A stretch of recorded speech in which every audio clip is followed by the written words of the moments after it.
Buon pomeriggio, ben ritrovati con Anteprima Sport. Non vi abbiamo abbandonato venerdì scorso, insomma, in concomitanza con gli impegni anche delle squadre di Serie B, abbiamo preferito, insomma, lasciarvi a vedere la visione della gara. Ecco, quindi oggi torniamo, parliamo di Serie A, di Serie B, di Serie C, insomma, parliamo di tantissimi argomenti. Lo facciamo in compagnia di presentare innanzitutto gli ospiti in studio con me questo pomeriggio. Ritorna un nostro carissimo amico che è Andrea Spinelli. Mister, buon pomeriggio. Ciao, buon pomeriggio a tutti. Un altro caro amico, Renzo Andropoli. Buon pomeriggio Renzo, giornalista anche addetto stampa della Pirossigeno Città di Cosenza. Parleremo anche di questo perché insomma ci sono tante novità importanti che riguardano questa squadra. Abbiamo in collegamento con noi il direttore Mauro Meluso. Buon pomeriggio direttore e grazie ancora per aver accettato il nostro invito.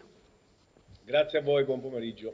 E Antonio Clausi che è di Cosenza Channel, anche lui buon pomeriggio. Antonio, grazie ancora una volta per essere con noi, insomma parleremo di tantissimi argomenti. Iniziamo innanzitutto ovviamente facendo gli onori di casa con il direttore Meluso, parlando di Serie A, perché direttore c'è alle porte questa sfida importante domani pomeriggio che riguarda appunto lo Spezia che affronterà il Crotone. A Crotone parlano di una sfida salvezza, però lo Spezia possiamo dire che in questo momento è in una posizione di classifica abbastanza tranquilla rispetto ai calabresi. Ma sicuramente è una posizione migliore, tranquilla no.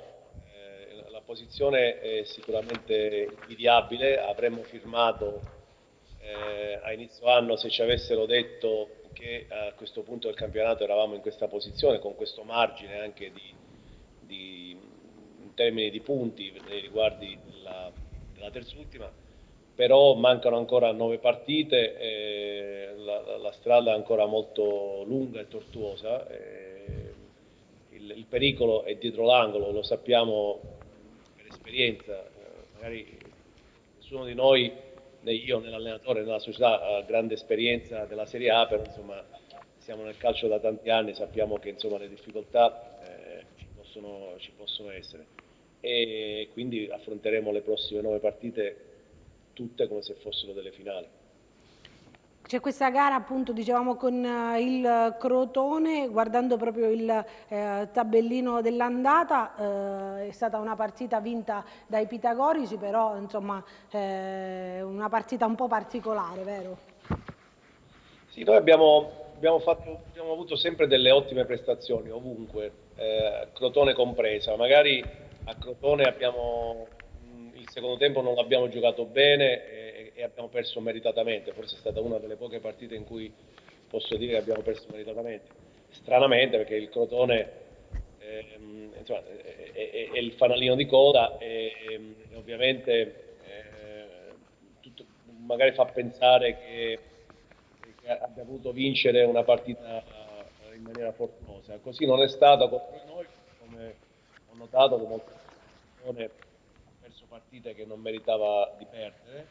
È una squadra che il vecchio allenatore con Stroppa, che con Cosmi gioca un ottimo calcio e quindi noi sappiamo bene che domani avremo delle enormi difficoltà. Poi leggo, allo stesso tempo, proprio per onestà intellettuale, leggo insomma che è l'ultima spiaggia per loro, leggo che ancora credono alla salvezza, è giusto che ci credano, insomma, ed è giusto che facciano queste dichiarazioni, però insomma è evidente che se è difficile per noi la salvezza, insomma, è evidente che per loro è ancora più complicato. Antonio che le vuole porre una domanda, direttore. Direttore, io lo sai che ho questo pallino per il calciomercato, quindi io ti chiedo, Messias e Simi sono sicuramente due calciatori che si sono confermati da Serie A.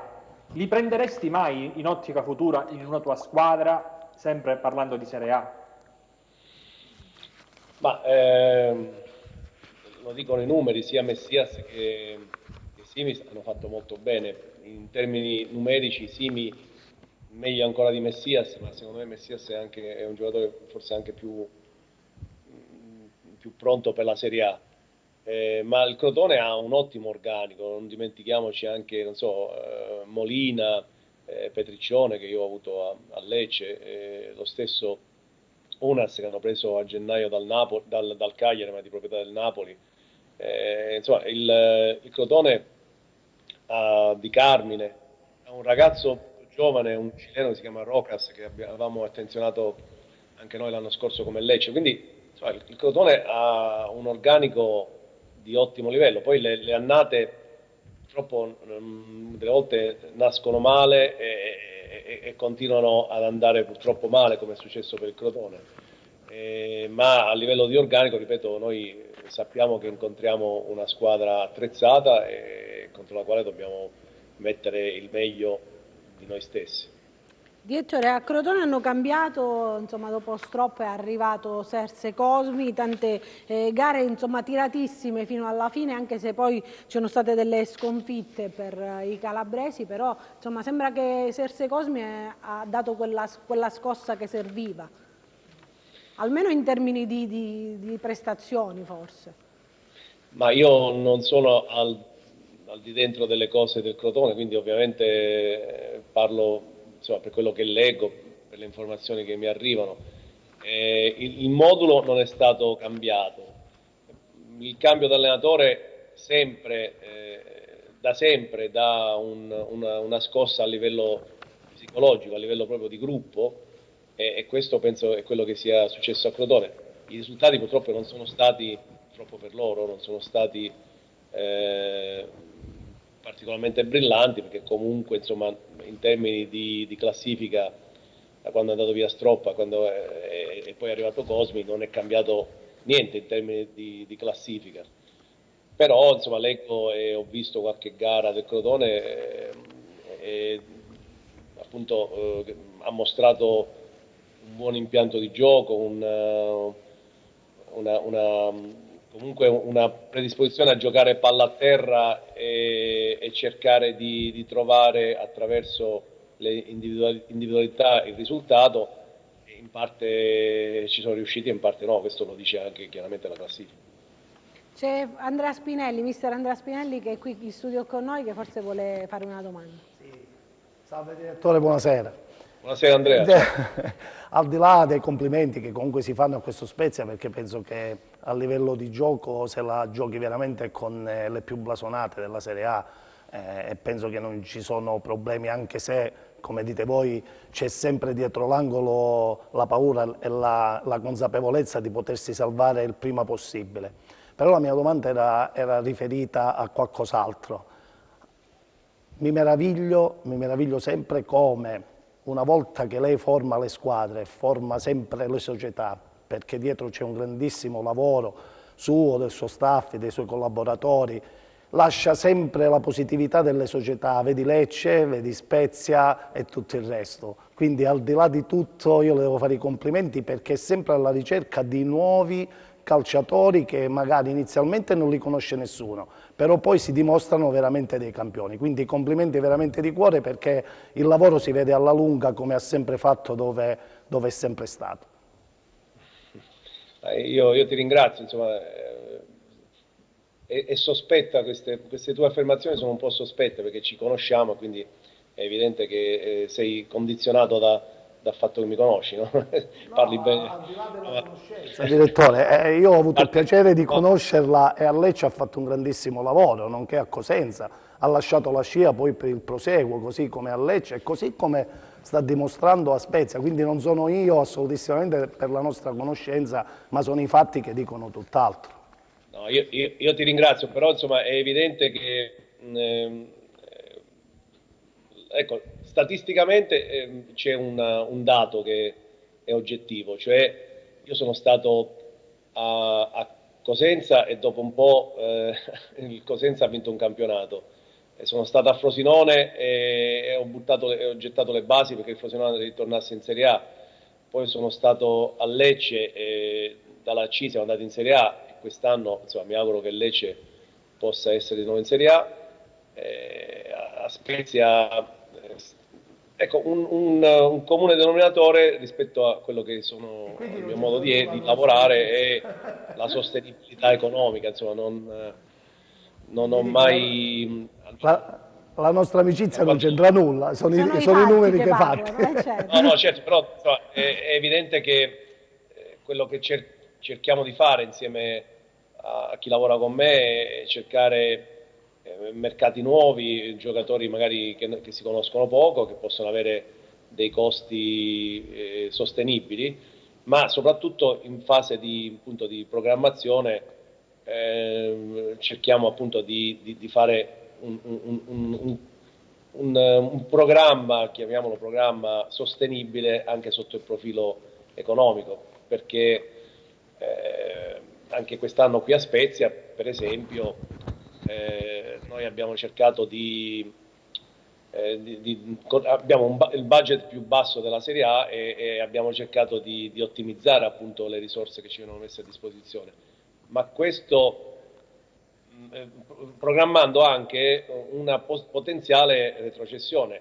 Se lo Spezia, faccio i debiti scongiuri, dovesse retrocedere, così come è successo a Lecce, non chiude bottega, non deve tirare giù la serranda o portare i libri contabili in tribunale, perché insomma, si attuano una serie di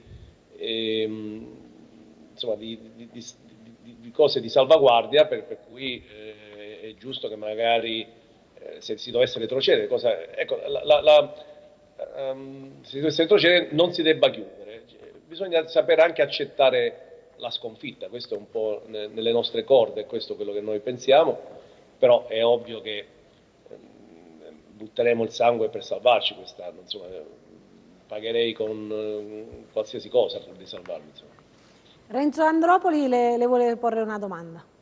Io appartengo alla generazione precedente, per cui con Meluso non ho mai avuto contatti di nessun tipo, io appartengo a un Cosenza di qualche decennio precedente. Però insomma il valore di un direttore sportivo, di un direttore dell'area tecnica, si valuta anche in base ai milioni. E i milioni volevo sapere quando vale di più questa rosa dello Spezia rispetto all'investimento fatto l'anno scorso. Ma è difficile da quantificare. Io non lo dico per spirito di cavalleria, ma perché è realmente così. Credo che ci sia stato un grandissimo lavoro da parte del mister italiano e del suo staff. Lo Spezia oggi non ha possibilità di quantificare quanto è cresciuto il valore di mercato e quindi del suo patrimonio, di mercato dei suoi calciatori, quindi del suo patrimonio, perché c'è un dato che diventa fondamentale per questo, che è la salvezza.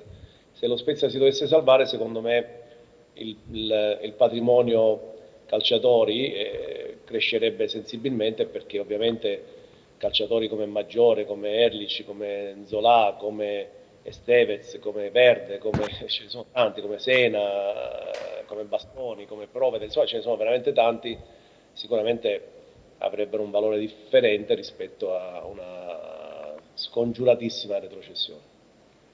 Io penso, direttore, io penso che il mister italiano, la cosa bella, perché se ne parla tantissimo, abbia la spregiudicatezza di giocarsi la partita se si chiama Milan o se si chiama Crotone o se si chiama Juventus. Io ho visto molte volte in televisione, ha un gioco spettacolare, ecco, non va a guardare i tatticismi, se la gioca, ha il suo pensiero, la sua filosofia, e quindi si parla di mister italiano dappertutto, quindi evidentemente negli ultimi anni questa sua caparbiatezza di voler esprimere a tutti i costi il suo gioco l'ha dimostrato a Trapani, l'ha dimostrato l'anno scorso e lo sta dimostrando ancora oggi in Serie A, quindi effettivamente è un tecnico che è sorvegliato da tantissime squadre, quindi in questo momento a Spezia che cosa che si dice di questo mister? Ma io ovviamente posso parlare per quello che mi riguarda. Riconosco in italiano due doti che sono fondamentali per un allenatore: la coerenza e la meritocrazia. La coerenza credo che sia un caposaldo per un allenatore, perché un allenatore deve essere coerente alle proprie idee e non cambiarle in virtù di quello che succede o delle convenienze. E lui sotto questo aspetto è veramente è veramente molto molto coerente, perché lui è dall'inizio dell'anno che ha le sue idee, le porta avanti. Abbiamo passato anche dei periodi molto difficili, perché c'è stato un periodo a cavallo di Natale nel quale abbiamo purtroppo in 6 partite abbiamo fatto, se non ricordo male, 2 punti o 1 addirittura, e quindi eravamo proprio a ridosso della zona rossa, però l'italiano non ha cambiato la sua filosofia di gioco, non ha cambiato le sue abitudini, non ha cambiato quello che è il suo credo, e credo che sia stato premiato per questo, perché coerentemente appunto ha portato avanti il suo modo, la sua filosofia di gioco con coraggio, perché è una filosofia di gioco che comunque prevede di giocarsi la gara in ogni luogo, contro qualsiasi squadra, anche contro le prime, contro la Juventus, contro il Milan, contro l'Inter, e quindi questo è un grosso pregio secondo me, e lui ecco, poi è meritocratico, perché ovviamente non fa gerarchie, ma gioca chi sta meglio, insomma, facile a dirsi ma difficile a farsi. Direttore, siccome so che poi ci deve lasciare per altri impegni, insomma, che ha preso precedentemente, io una domanda sulla Serie B e sul Cosenza gliela devo porre, perché vogliamo sapere il suo parere, cosa ne pensa di questo Cosenza, che insomma sono, se non sbaglio, 6 le giornate alla fine del campionato, si trova a lottare per non retrocedere. Sarebbe davvero un peccato vedere questa squadra in Serie C. Ma io da Cosentino, comunque da ex direttore sportivo del Cosenza, ma soprattutto da Cosentino, ho i miei familiari a Cosenza, quindi so cosa significa per la città conservare questa categoria. Non è solo un discorso sportivo, riveste un'importanza anche socio-economica, chiamiamola così, se fatemi passare questo termine. E quindi sono certo che Trinchera, Piuzzi, insomma tutti quelli che lavorano nel Cosenza Calcio lotteranno alla morte per salvaguardare questa categoria, anche perché è la loro professione, i calciatori stessi, insomma tutta la società. Ero rimasto, seguo molto il Cosenza, ero molto fiducioso dopo la partita contro l'Ascoli, perché secondo me aveva fatto veramente un'ottima gara, era riuscito a vincerla pur andando in svantaggio, quindi io credo che abbia grandi possibilità di farcela, nonostante insomma, gli ultimi risultati siano un pochino contro, però non è solo un augurio, Occhiuzzi sta facendo un grande lavoro. Io so che è un po' criticato, ma capisco che quando poi non vengono i risultati, insomma, tutto venga messo in discussione, però oggettivamente sta facendo un grande lavoro e gli auguro veramente di salvare questa squadra. Antonio, c'è qualche domanda che vuoi porre al direttore? Voglio tornare sull'italiano. Vorrei sapere se, a suo avviso, è un allenatore già pronto per un top club. Per questi mi riferisco ad esempio, che ne so, Napoli, Juve, Inter, dai, quelli che sono in testa alla classifica, o se lui ritiene che, chiaramente andando via da Spezia, debba fare prima una tappa intermedia, dato che si è posto molto quest'anno il giudizio su Pirlo è stato molto accentuato sul fatto che non avesse esperienza, eccetera, eccetera. Voglio capire dal direttore Meluso se Italiano ha bisogno di un'altra tappa intermedia oppure se è pronto. Fermo restando che Pirlo secondo me ha trovato delle difficoltà oggettive, però Pirlo non aveva mai allenato, gli è stata data la possibilità di allenare subito la Juve. Italiano ha già fatto esperienze, ha allenato in Serie D di Domodossola, in Serie C e ha vinto, in Serie B ha vinto, in Serie A sta facendo benissimo, quindi è un percorso differente rispetto al percorso di Pirlo. Io, se lui sia pronto per una grande squadra o meno, non lo so. Sono certo di una cosa, che siamo di fronte, ho avuto la fortuna di lavorare con veramente un gran professionista, una persona molto seria, molto onesta intellettualmente, quindi è una dote rara questa, e quindi sono molto contento insomma, di questo.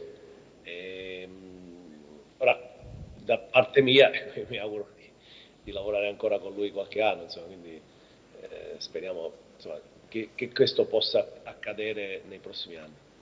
Direttore, lavorare con lui alla Spezia o in qualche club di una classifica più importante? Ecco, esce fuori il rompiscatole che sei. Però perché ho letto la notizia, direttore. Quindi lo vedi Antonio Punzecchia, io infatti l'ho voluto al mio fianco apposta per questo, direttore. Anna, non lo invitare più quando No, allora, ovviamente lavorare insieme alla Spezia, io sono sotto contratto con la Spezia, ho altri 2 anni di contratto, quindi è evidente che parlavo della Spezia, questo è evidente. È una battuta, era una battuta.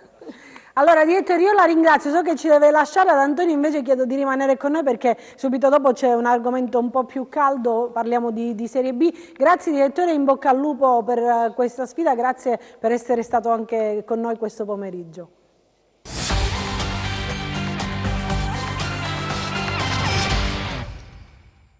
Seconda parte di Anteprima Sport, parliamo di Serie B perché mister ci scrivono lasciate stare la Serie A, vogliamo parlare del Cosenza, Lo so che siete in tanti che ci seguite proprio per toccare questi argomenti che riguardano i lupi, anche la regina parleremo, però insomma un po' di spazio alla Serie A, visto che avevamo la possibilità di avere con noi ospite il direttore Meluso, l'abbiamo dedicato a loro. Tantissime domande, Antonio, io vorrei iniziare proprio con gli ultimi diciamo, avvenimenti in ordine di tempo. Ti do la parola a te perché insomma, so che il primo a scrivere di uno di questi argomenti sei stato tu su Cosenza Channel, quindi do la parola a te per iniziare a parlare appunto di Cosenza e di alcune problematiche che sono accadute negli ultimi giorni. Da dove iniziamo, Anna? Dammi tu il là. A questo punto penso di partire proprio dalla questione che riguarda Braille. Anche perché poi insomma, noi siamo venuti a conoscenza di alcune notizie, quindi parti tu che poi io ti do alcune dritte che sono venuta a sapere poi insomma, in base agli argomenti. Partiamo da Braille, la questione Braille. Su Braille la notizia è che si è già consumato un primo atto di un contenzioso tra il presidente e l'ex tecnico del Cosenza, adesso all'Avellino, secondo in classifica, quindi in corsa poi per un salto in Serie B tramite i playoff, cosa che a Piero Braglia è già riuscita proprio sulla panchina del Cosenza. Cosa è successo? Braglia reclama delle somme che a suo avviso ritiene dover percepire dal Cosenza Calcio e che ancora non ha ricevuto. Si è rivolto come prassi al collegio arbitrale della Lega di Serie B che in primo grado ha depositato un dispositivo a lui favorevole, quindi ha dato ragione all'allenatore.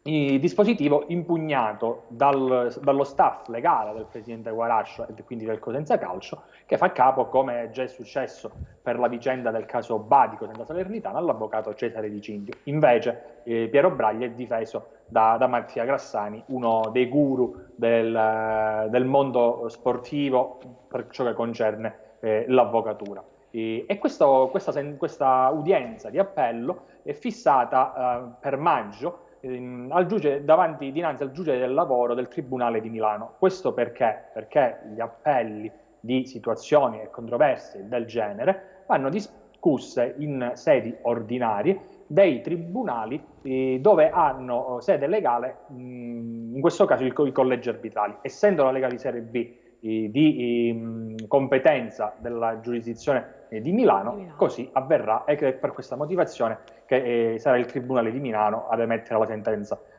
di appello. Le argomentazioni del Cosenza quali sono? Sostanzialmente che, non essendoci stata un'attività sportiva nel periodo conclusivo del contratto che legava Piero Braglia al Cosenza, il club non ritiene corretto che vengano elargite all'allenatore delle somme che invece in un normale periodo di attività di Serie B, di calcio, quindi di gare del Cosenza, esonerato o meno, sarebbero state chiaramente elargite. Questa è la controversia, sarà un giudice a dire se ha ragione Braglia oppure se ha ragione il presidente Guarasci. Qui questo, diciamo, è il riassunto di questo primo vicenda. caso, di questo, chiamiamolo Sì. così, caso, perché noi siamo venuti a conoscenza che la società, visto che insomma è stato un periodo un po' di difficoltà per tante società di Serie A e di Serie B, aveva cercato una sorta di accordo proprio sulla riduzione del pagamento degli emolumenti al tecnico Braglia appunto durante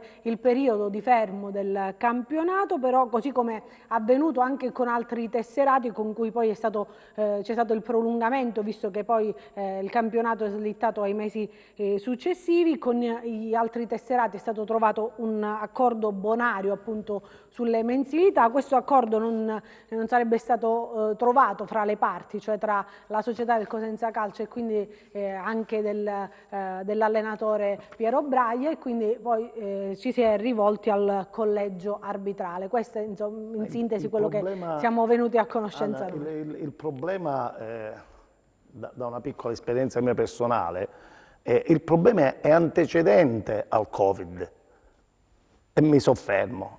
Mister Braglia è stato mandato prima del Covid, quindi essendo sotto contratto oltretutto ha tutto a suo favore. Poi si può scendere tranquillamente a un accordo, ma sono da ambedue le parti, quindi gli accordi venuti in maniera successiva, vedi con altri allenatori che hanno preso in mano la situazione o con i calciatori dovute poi alla vicenda Covid, ok, ci sta anche una riduzione, ma è il tecnico che deve scendere a un accordo e cercare di avere questa riduzione. Se lui non l'accetta, non la vuole, la società è costretta a pagare. Anche se alcuni tifosi ci scrivono, vabbè, alcuni non sono d'accordo di trattare questo argomento, ma noi insomma dobbiamo parlare anche della cronaca che avviene in queste ultime settimane, perché date importanza, ci scrivono, parliamo di calcio, parliamo subito di calcio, non vi preoccupate.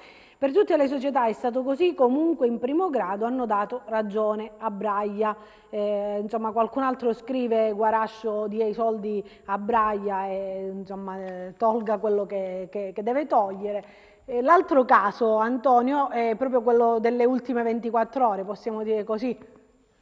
Sì, questa mattina il signor Filippo Lafranca, che è il titolare della Lamasport, è la ditta che ha curato in questi ultimi anni il terreno di gioco del San Vito Gigi Marulla, ha interrotto il proprio rapporto lavorativo con il Cosenza Calcio. Ha pubblicato sui propri canali social, su Facebook nella fattispecie, una lettera in cui evidenzia che non sussistono più le condizioni per lo svolgimento del loro lavoro sui campi del Marulla e dell'antistadio, quindi del San Vitino. Nel comunicato le motivazioni reali non vengono evidenziate, anche perché, ricordiamolo, Cosenza ha fatto firmare una clausola di riservatezza, un accordo di riservatezza a chiunque operi con il presidente Guarascio. Questo perché? Perché probabilmente il presidente Guarascio si è reso conto che è un colabrodo, un po' tutto l'ambiente che circonda lo sport cittadino, e quindi vorrebbe che sempre meno trapelassero alcune notizie. Però poi lì sta alla bravura o meno della stampa di questa città trovare oppure no le notizie che sono di interesse pubblico. Grazie a Dio la stampa di Cosenza, di che ne dica il presidente Guarascio, non è una stampa da Serie C, ma è una stampa molto attenta a queste dinamiche, e giorno dopo giorno riesce a trovare, anche senza avere tesserati a disposizione, conferenze stampa a disposizione, notizie con cui riempire pagine di giornale e anche le pagine del sito web. Dicevo, comunque, tornando alla Lamasport, che il Cosenza Calcio, cioè che questa società non sarà più in partnership con il club rossoblu, e in questa nota molto condivisa sui social lo stesso titolare ha risposto a qualche commento, chiaramente non andando oltre quanto scritto nel comunicato, che resta riservato tra lui, la società che rappresenta, e quella del Cosenza Calcio. In base proprio a quest'altro ulteriore caso, noi siamo venuti a conoscenza che la società avrebbe sollevato la ditta dall'incarico proprio perché si occupava della manutenzione, come dicevi tu, sia del campo del Marulla che del Morgine, alla quale verrebbero contestate alcune tempistiche nell'effettuazione di alcuni interventi, di problemi riscontrati soprattutto nell'ultima partita. Se vi ricordate il sollevamento di alcune zolle nell'area piccola, si è visto benissimo proprio proprio nell'ultima sfida con la Cremonese, che hanno portato appunto ad alcune interruzioni della gara tra Cosenza e Cremonese. La manutenzione comunque siamo venuti a conoscenza e ovviamente sarà così, sarà affidata sicuramente nei tempi brevissimi ad un'altra ditta. Anna, sì. Perdonami, Anna, posso tornare su questo argomento? Sì. Perché proprio riguardo di questa precisazione che immagino abbia divulgato l'ufficio stampa del Cosenza. No, assolutamente, Antonio. No, il Cosenza Calcio. Diciamo, no. Noi abbiamo ascoltato insomma, alcune persone vicine sia alla società che anche alla ditta, e quindi insomma, siamo venuti a conoscenza sentendo le due campane. Ecco. Sì, ti dico perché lo stesso responsabile della ditta, in un commento su Facebook, rispondendo a un tifoso, sì. Per quanto concerne le zolle di cui poco fa tu hai parlato, sì. dice, leggo in maniera testuale, quindi sì. sono parole sue, l'utilizzo continuativo anche per gli allenamenti, nonostante avessimo anticipato ciò alla società, ne ha assottigliato lo spessore, quindi riferendosi alle zolle. Quindi probabilmente questa diatriba affonda le radici in un confronto tra club e ditta che curava il manto erboso, che non trovava sulle medesime posizioni le due parti. Questo è chiaro, emerge sia da ciò che dici tu che da quello che risponde su Facebook il titolare. Quello che adesso insomma abbiamo parlato di questi due casi, giustamente i tifosi ci chiedono di parlare della squadra, di quello che avverrà nelle prossime settimane. Intanto andiamo a vedere la classifica, perché sono tantissimi i messaggi che ci arrivano e che chiedono appunto lumi su quello che saranno le prossime sfide. Lo vediamo insieme, c'è l'Empoli in testa con 59 punti, a 58 c'è il Lecce, a 54 la Salernitana. Subito dopo troviamo il Monza con 52 punti, il Venezia con 50, seguito dalla Spal con 47, Cittadella 46, Chievo dietro a 45, il Brescia a 43, a 41 Vicenza e Reggina, il Pisa con 40 punti, poi c'è Cremonese, Frosinone a 39, la bagarra è tutta lì in fondo alla classifica, perché c'è il Pordenone a 37 punti, subito prima il Cosenza a 32, l'Ascoli a 31 insieme alla Reggiana e il Pescara a 27, chiude la Virtus Entella con 22 punti. Andiamo a vedere anche quale sarà il prossimo turno per quanto riguarda la Serie B. Ricordiamo che le due calabresi giocheranno domenica, Ascoli Monza, Brescia Pescara, Chievo Pisa, Cremonese Pordenone, Frosinone Cittadella, Lecce Spal, Reggiana Empoli, Reggina Vicenza, Venezia Cosenza, chiudono Virtus Entella con la Salernitana. Iniziamo proprio dagli ospiti studio, poi diamo un po' spazio anche ai tifosi che ci stanno scrivendo. È un Cosenza, mister, che adesso mancano appunto, siamo proprio agli sgoccioli, mancano 6 gare, lo ha detto anche prima il direttore sportivo Meruso, ci si aspettava 2 vittorie nelle 2 sfide casalinghe, ne è arrivata una, però insomma ancora non tutto è perduto. Ma guarda, ne abbiamo già parlato quando mi hai invitato la scorsa volta. Il Cosenza aveva 4-5 partite dove veramente si giocava tanto, a iniziare da Reggio Emilia, poi è arrivato il Vicenza e così via.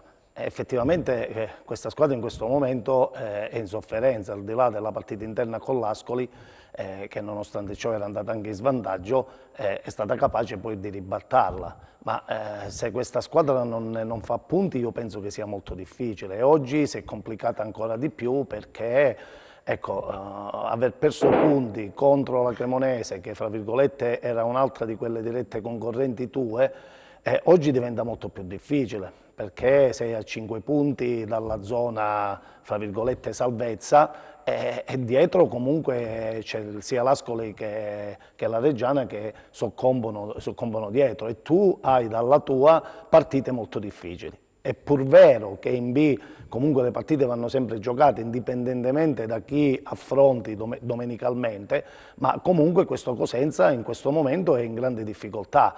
vuoi per la sfortuna, vuoi perché non si riesce a fare gol, vuoi perché su un calcio piazzato riesci comunque ad andare in svantaggio, è un in questo momento è un Cosenza che è in difficoltà, quindi auguriamoci di meglio perché da qui alla fine saranno 6 incontri veramente alla morte uno dietro l'altro e non puoi fare neanche conti, perché conti alla mano diventa veramente un'utopia poter pensare di potersi salvare. Quindi auguriamoci almeno il meglio.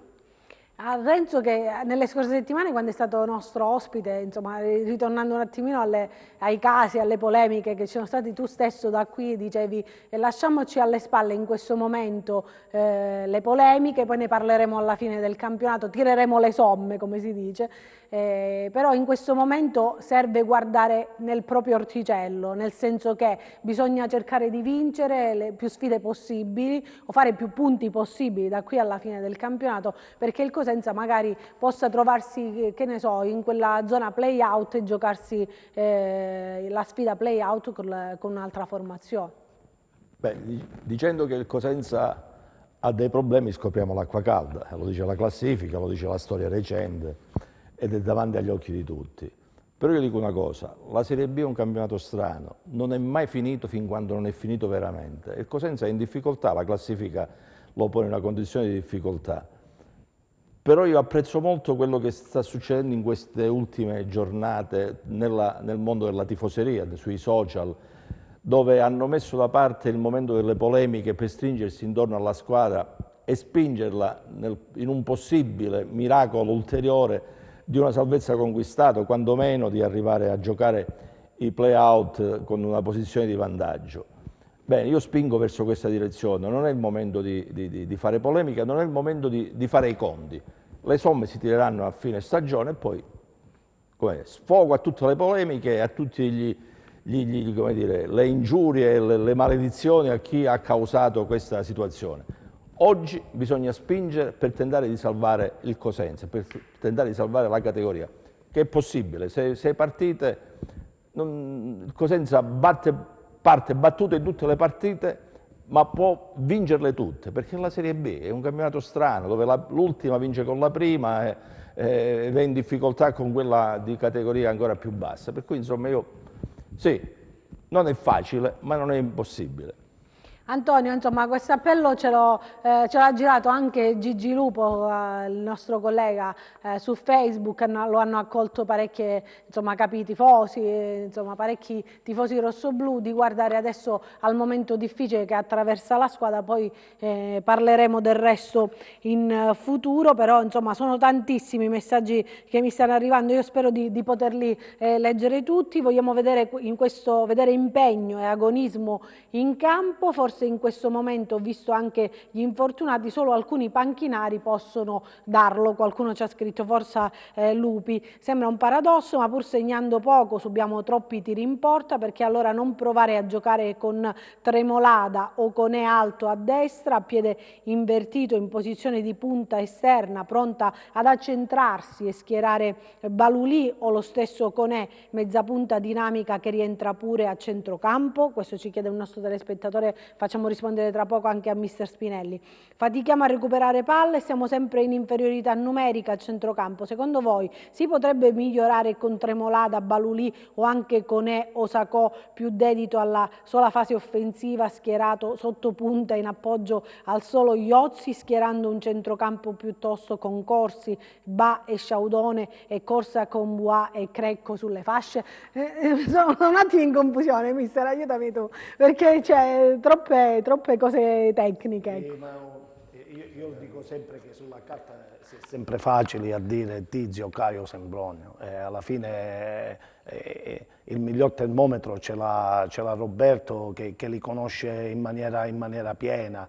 È normale che questa squadra come ha detto anche Renzo poco fa, ha delle difficoltà, almeno a mio parere, forse dovrebbe lasciarsi dietro quell'aspetto tattico che oggi non serve più, di essere minimalisti nel giudicare gli altri, nel fare forse la partita sugli altri.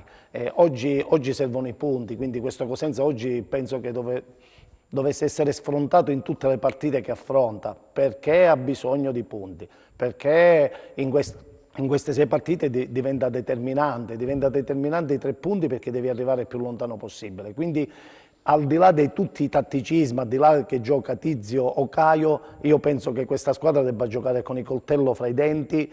È una cosa bellissima, l'hanno fatto i tifosi, io questo non ero al corrente. Ecco, in questo momento non c'è bisogno di fare polemiche, in questo momento siamo vicini a questa squadra, proviamo a dargli tutto l'apporto necessario di tranquillità per farli giocare in maniera serena, perché devono compiere l'ennesimo miracolo, perché io penso che sia difficile in una situazione del genere. Antonio, ti vado a leggere 2 messaggi, poi c'è una domanda per te. Se Melusio è andato via e ha fatto carriera andando anche in Serie A, ciò significa che solo fuori da Cosenza puoi crescere a livello professionale. Dispiace che tutti, compresi i giocatori, prendano altre strade. Poi c'è qualcuno che dice l'allenatore Zanetti, ex Sud Tirol, attualmente trainer dei Lagunari, ha elogiato il popolo rossoblu nella notte magica dei playoff. Domenica a Colvenezia, speriamo che lo stesso parere Zanetti lo possa esprimere per una prova gigantesca dei Lupi. E poi c'è una domanda che ti riguarda, hai notizie sui tempi di recupero di Petrucci? Indubbiamente uno dei migliori che abbiamo, ce la potrebbe fare per i play-out, sarebbe un recupero fondamentale. C'è anche chi guarda oltre, Antonio. No, ma sicuramente, cioè Petrucci dal giorno in cui si è fatto male, i tempi di recupero di solito sono di una ventina di giorni, 3 settimane. Poi, passate le 3 settimane, deve ritrovare la giusta condizione. Quindi Petrucci tornerà a disposizione a fine mese. Questo è ciò che trapela dall'infermeria del Cosenza. Poi, per quanto riguarda invece quello che ha detto il mister Spinelli, sono perfettamente d'accordo con lui. Cioè, in questo momento parlare di tatticismi e usare anche nelle conferenze stampa, direi io, terminologie che non entrano in testa ai tifosi, quali, che ne so, contrapposizione, aggressione, scivolamenti, i quinti, eccetera, eccetera, serve davvero poco. In questo momento la gente chiede una sola cosa, che il Cosenza vinca, il Cosenza macini punti e si tiri fuori da queste sabbie mobili della classifica. Io, Anna, come ho detto già anche la settimana scorsa... Sì, infatti c'è qualcuno che già ha riportato le tue parole della settimana scorsa. Finisci che poi te lo leggo il messaggio. Dico, io continuo ad essere estremamente ottimista per ciò che concerne la salvezza e ribadisco sempre lo stesso concetto. Il calendario offre al Cosenza un'arma fondamentale, un'arma micidiale con cui garantirsi la prossima partecipazione al campionato di Serie B. È chiaro che questa arma deve essere innescata, quest'arma deve essere sfruttata, questo assist deve essere tramutato in un gol, perché se il calendario ti tende una mano e tu non sai raccogliere questa assistenza, allora meriti poi di fare play-out, meriti poi nel caso di andare in Serie C. Ma confrontando i calendari di Cosenza, Reggiana ed Ascoli, io in tutta onestà,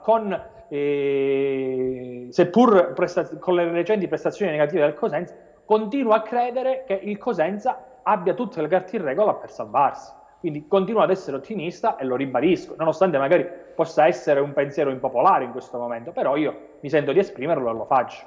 Infatti c'è un nostro telespettatore che dice: volevo dire a Clausi che qualche settimana fa diceva che il Cosenza si sarebbe salvato, mi sa che scendiamo direttamente, c'è un po' di pessimismo in queste parole. Già domenica il Venezia ci rifila almeno 3 gol, per cui non illudiamoci, con Occhiuzzi e retrocessione certa. Purtroppo grazie a Guarascio di questo bel regalo che ci ha fatto. Malauguratamente un altro scrive: dovesse il Cosenza scendere in Lega Pro, mi sapete dire quale importo come paracadute finanziario verrà erogato a favore delle retrocesse dalla Serie B? Antonio, rispondici tu. Allora, io su questo non ho ricordi precisi, quindi rischio di dire un'inesattezza. Certo. Sì, quindi non prendere per oro colato, ma il paracadute dovrebbe essere sicuramente meno di 1 milione di euro, tra le 500.000 e il 1 milione di euro. Però ribadisco, non si prende ad oro colato ciò che Ho detto perché non ricordo la cifra esatta, qualcosa verrà corrisposta sicuramente come mutualità, però la cifra esatta non la ricordo. Poi mi chiedono insomma, di parlare insomma, di questo suicidio, cosa ne pensano gli ospiti di questo suicidio del Pordenone, salvezza diretta ancora possibile secondo me, questo scrive un nostro telespettatore. Un suicidio del Pordenone. Ma lo abbiamo detto e continuiamo a dirlo, la Serie B è... Comunque il Pordenone ha 37. Ma, cioè ma la Serie B è difficilissima, la Serie B... l'abbiamo avuto l'anno scorso in casa, quindi tutti ci davano per sfacciati e alla fine ci siamo salvati in maniera diretta. Quindi le partite vanno giocate con il coltello fra i denti, il Cosenza deve vincere, ormai non ci si può fallire più a nessuna gara perché domenica dopo domenica è sempre una gara in meno e quindi il Cosenza ha bisogno di punti. Volevo fare una domanda io a Claudio, volevo dire... Mister, però ci dobbiamo fermare un attimo per la pubblicità. Antonio, ti trattengo altri 5 minuti all'inizio della prossima. Che è molto delicata, E poi ti lascio andare pure a te, lo so che sei impegnato. Scusaci, ci dobbiamo fermare, il tassativo. A tra pochissimo.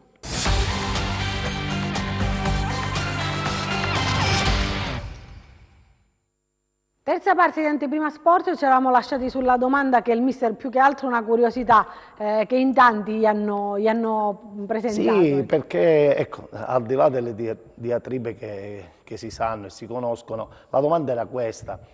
Se il collegio arbitrale dovesse dare parere favorevole a mister Braglia, il Cosenza in questo momento andrebbe incontro a penalità di punteggio oppure è solo un discorso di pagamento? No, assolutamente no, non c'è questo rischio, anche perché il tutto si concluderebbe sicuramente post stagione e poi il Cosenza avrebbe quindi chiaramente... non influisce sulla stagione in corso essendo un discorso vecchio. Meno male. Regresso, sì. Meno perché se voi ricordate bene, a differenza delle altre stagioni, in questa, data la particolarità della situazione causa pandemia, la FIGC ha permesso di slittare tutti i pagamenti ben oltre il termine indicato, proprio per venire incontro alle varie società che si sono ritrovate in questo momento molto molto delicato. Antonio, grazie mille per essere stato con noi, buona continuazione, buon lavoro, io ti ringrazio ancora e insomma speriamo bene, incrociamo le dita, ecco. Grazie a te, sono sempre a tua disposizione, sai che mi fa piacere, spero che il mio ottimismo per ciò che concerne il cammino del Cosenza da qui alla fine del campionato possa poi trovare riscontro nei risultati dei rossoblù e di Roberto Chiuzzi. Me lo auguro davvero con tutto il cuore perché ne va della nostra professione, Anna. È vero. Un abbraccio a tutti. Lo speriamo tutti, Antonio, lo speriamo tutti. Allora, mister. Un saluto ai tuoi ospiti. Grazie. Allora, tantissime le domande, insomma, mister, anche Renzo, vediamo un attimo che mi sono un po' persa, che ne stanno arrivando a raffica, ecco. Per allenare una squadra di Serie B devi fare gavetta, ma tanta gavetta. Chiuzzi ha fatto gavetta, di cosa? Niente, zero assoluto.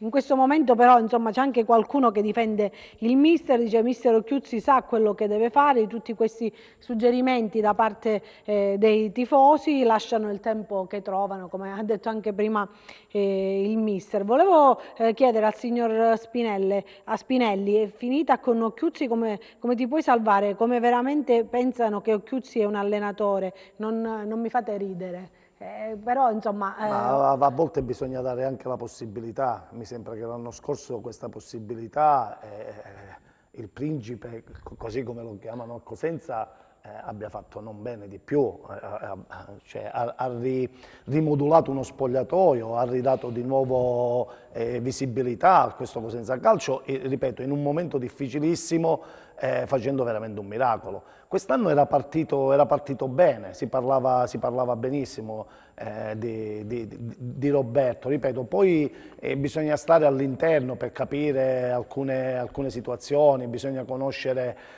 quello che ti ruota attorno, bisogna capire come ci si parla all'interno di uno spogliatoio, quindi io dico sempre le colpe non vanno date solo e soltanto a una persona, perché l'ambiente che ti circonda deve essere caldo, l'ambiente che ti circonda deve avere stima, stima nei calciatori, stima nel tecnico, stima nella società. A volte i risultati non avvengono solo e soltanto perché il tecnico sia bravo o meno bravo, assolutissimamente. Io penso che Roberto abbia delle qualità, perché lo ha dimostrato all'inizio del campionato.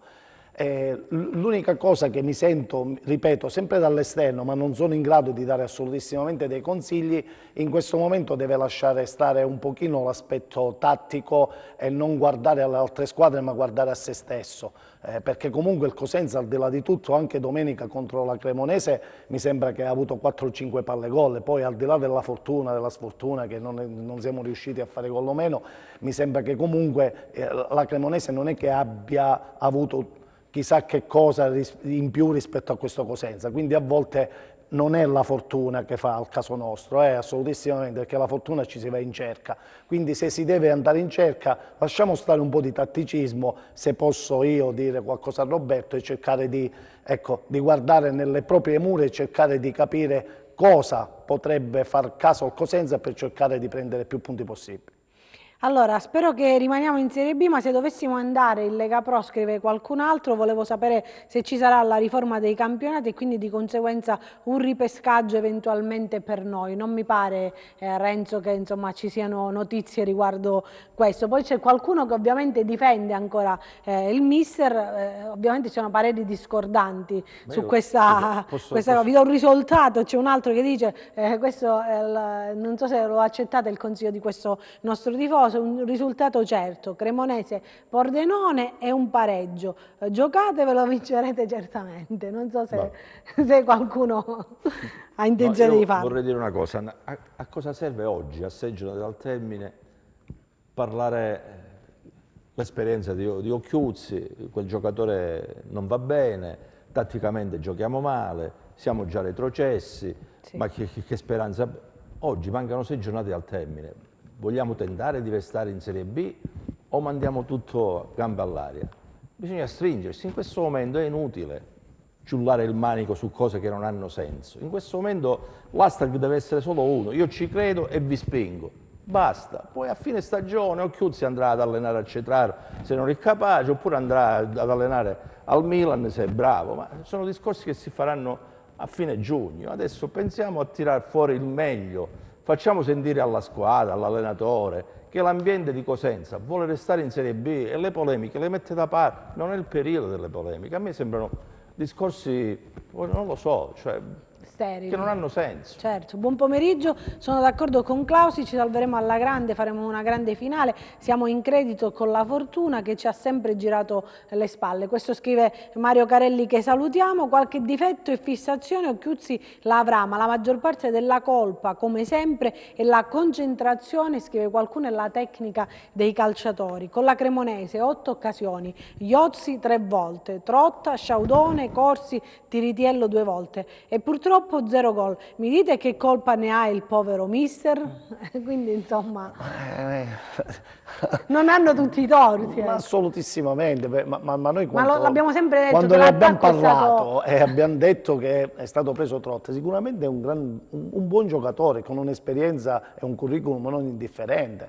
Ma se andiamo a vedere, io lo dissi anche nella trasmissione, se andiamo a vedere il curriculum di Trotta, io non l'ho mai visto questo goleador, e quindi ahimè forse si è sbagliato l'acquisto, però giustamente come dice Renzi in questo momento andare a fare delle polemiche non serve a nessuno, questa è la squadra, questa è la situazione, questo è l'ambiente, abbiamo fatto la trasmissione iniziale, non è neanche molto tranquillo sotto l'altro aspetto, quindi certo. Allora uniamoci attorno a questa squadra, uniamoci attorno a questo tecnico, diamo la possibilità a questi ragazzi di stare sereni e di cercare di domenica in domenica, venerdì, sabato, quando saranno le partite, di giocarsi veramente tutto con il cuore e con il coltello fra i denti, perché il Cosenza oggi, e lo ribadisco ancora una volta, ha solo bisogno di punti.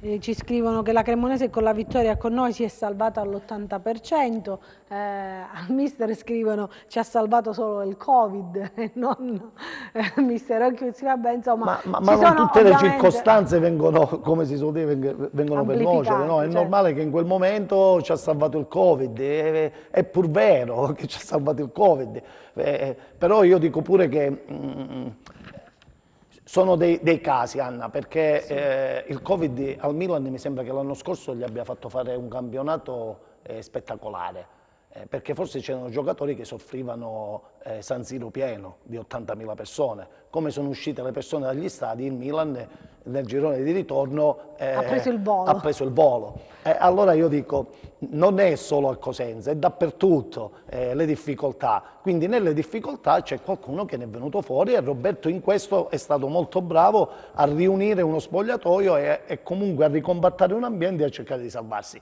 Quello che è stato ed è successo l'anno scorso, dobbiamo cercare di farlo adesso, perché adesso si è in difficoltà ed essendo in difficoltà bisogna dare una mano a questi ragazzi, perché altrimenti non si andrà da nessuna parte. L'unico aspetto che ci rimane è sperare, e quindi sperare significa appoggiare in pieno questi ragazzi. L'anno scorso era peggio, la classifica dello scorso anno era peggio, peggiore, certo. era veramente finita, non c'era praticamente nessuna speranza, eppure alla fine il Cosenza si è salvato.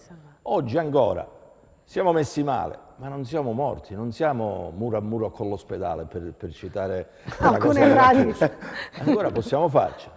Quindi sì, animo, forza, ci sono le condizioni. Coraggio e stiamo tranquilli, spingiamo la squadra. I conti li facciamo alla fine, anche con rabbia se vogliamo. Un'ultima battuta per chiudere questo argomento di Serie B sulla Reggina, perché la Reggina affronterà il Vicenza, sono entrambe appaiate in classifica a 41 punti, però la Reggina non si guarda più alle spalle, magari può pensare di ambire in queste 6 gare a qualcosa in più, secondo te Renzo? No. Tu la vedi come squadra di metà classifica? Sì, sta facendo bene ultimamente, diverte pure, gioca pure bene, ma ha un organico di ottimo livello. Però io penso che in alto quelle posizioni sono ormai quasi tutte consolidate.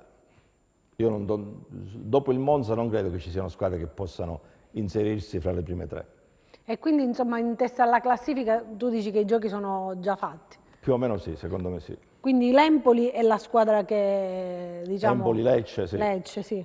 Perché poi c'è la Salernitana e subito dopo il Monza. Il Monza deve capire insomma che cosa vuole fare da grande, lo dicevamo anche prima a microfoni spenti, c'è Brocchi che è un po' sulla graticola. Sì, c'è stato un mesetto fa questa voce che girava che Brocchi era a rischio esonero e ovviamente queste incertezze poi inevitabilmente vanno a colpire anche la serenità della squadra e dei giocatori, sia per un motivo e sia per l'altro.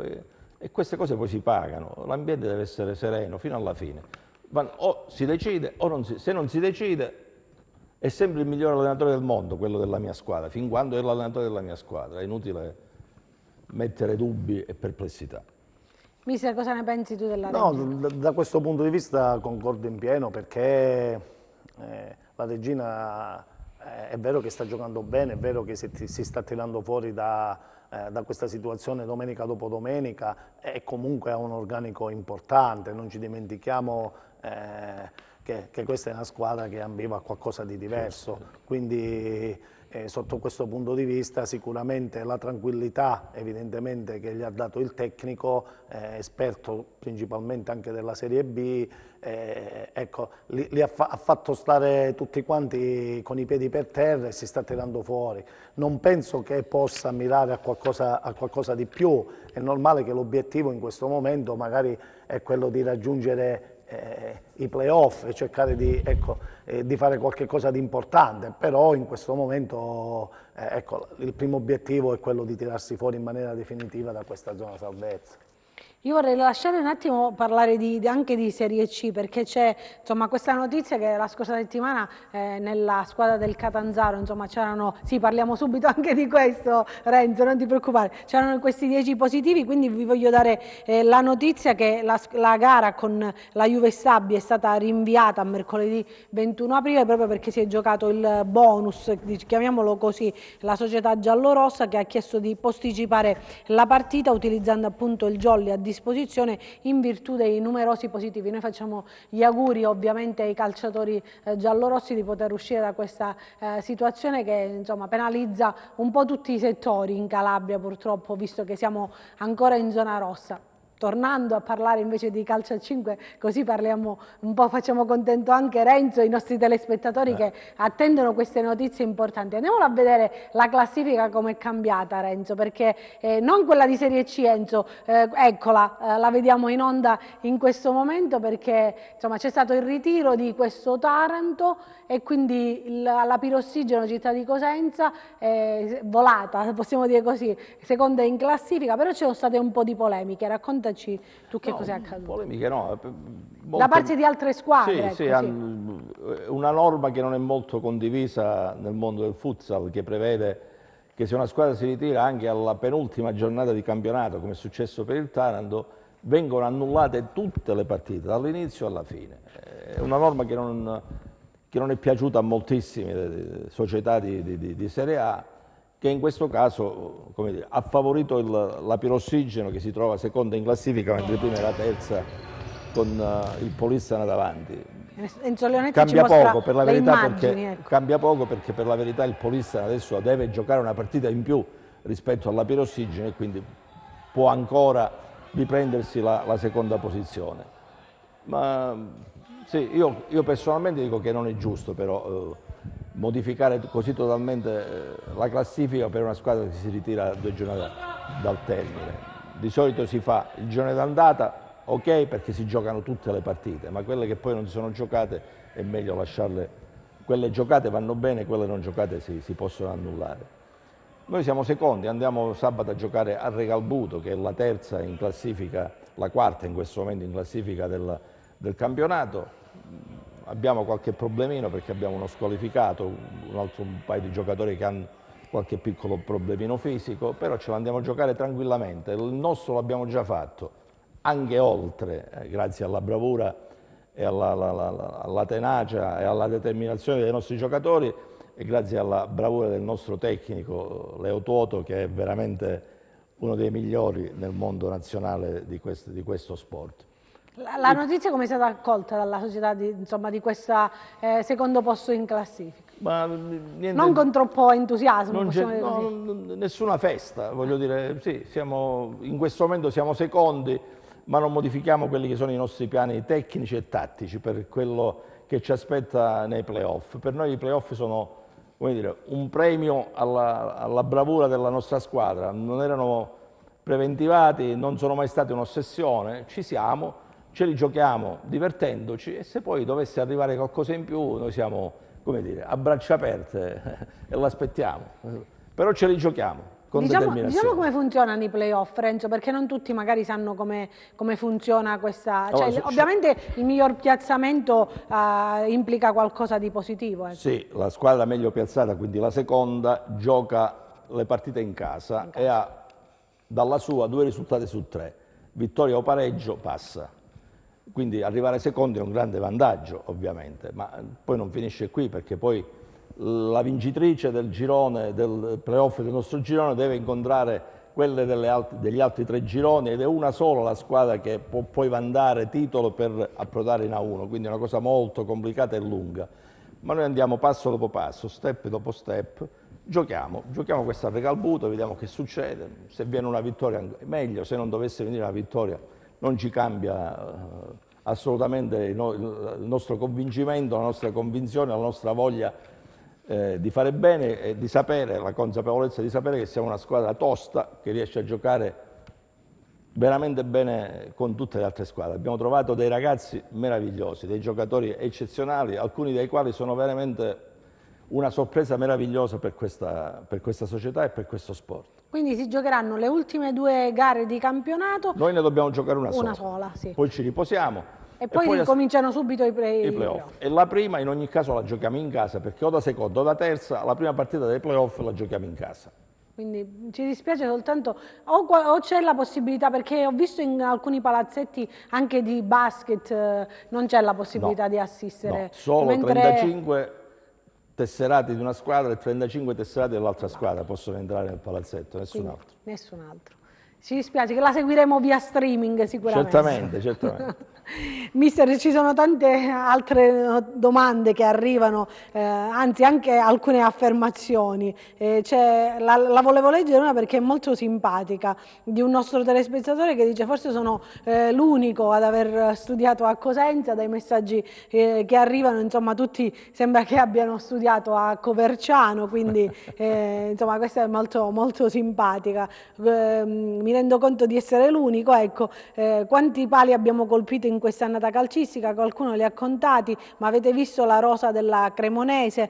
Poi grande Andropoli, condivido in tutto quello che hai detto, polemiche adesso non servono, parole sante anche Renzo Andropoli. Renzo, insomma, stai riscuotendo tanto successo. Bravissimo Renzo, uno dei pochi giornalisti conchiudenti che abbiamo in città, quindi proprio chiudiamo con questa chiosa finale. E poi ovviamente la regina, mi scrivono, ha un grande presidente che ha deciso di spendere i soldi. C'è chi magari ne spende un po' di più, chi invece è un po' più oculato. Torniamo sempre lì, le colpe sono, le dividono un po' da parte. Ma se non sbaglio, nella fase iniziale della nostra trasmissione abbiamo parlato con il direttore Meluso e non mi sembra che a Spezia stanno spendendo chissà quali soldi, eppure stanno facendo bene.